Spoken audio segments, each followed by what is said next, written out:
Have you ever wondered why the deeper you dive into life's mysteries, the lonelier it feels? Why do the more questions you ask, the fewer people seem to care? This isn't paranoia. It's a pattern etched into the bones of human history. From Hypatia, the mathematician silenced for her genius, to Nietzsche, whose ideas were twisted into tools of oppression, to Rosalind Franklin, whose discoveries were overshadowed truth seekers have always faced resistance. Not because they were wrong, but because they dared to see what others refused to. The German philosopher Friedrich Nietzsche once wrote, "Great intellects are skeptics. All systems collapse beneath their questions. But why does society push these skeptics to the edges?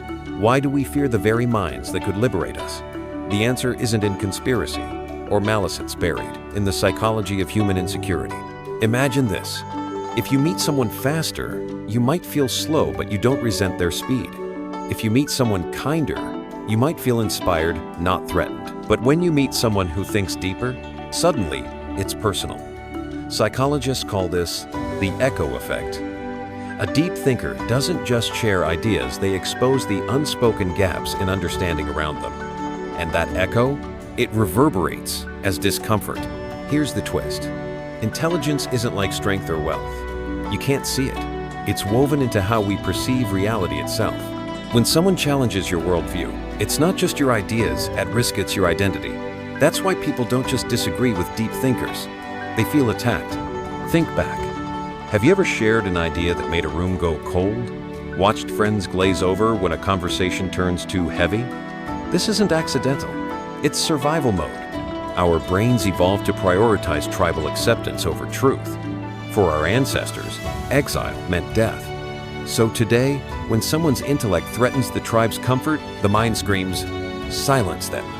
Neuroscience confirms this. A 2023 Harvard study found that debates with intellectually threatening ideas activate the anterior cingulate cortex, the brain's conflict detector. It's the same region that flares during physical fights. To your brain, a radical idea isn't just new, it's a predator. But here's where it gets darker. In groups, this fear multiplies. A Cambridge study revealed that in one-on-one conversations, people engage deeply. But in groups, intelligence becomes a social liability. Why? Because hierarchies matter. Admitting someone's smarter feels like losing status, and humans will fight to protect their rank, even if it means rejecting the truth. This is why charisma often beats brilliance. Pop culture gurus and influencers peddle quick fixes. They thrive by telling us what we want to hear. Meanwhile, the thinker asking, "But have we considered?" gets labeled overly serious or pretentious.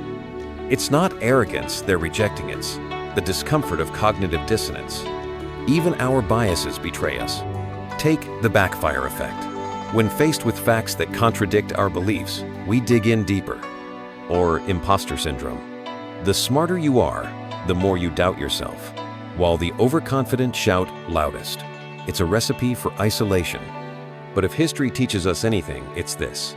Truth might be silenced, but it never dies. Hypatia's mathematics built empires. Nietzsche's philosophies shaped psychology. Franklin's DNA research revolutionized science. Their ideas outlived their critics. So to the deep thinkers watching this, your solitude isn't failure.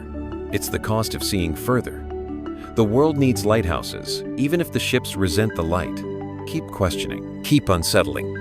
Because progress doesn't come from fitting in, it comes from daring to stand alone. If this resonated, share it with someone who's unafraid to think differently. And remember, the most radical act is to keep understanding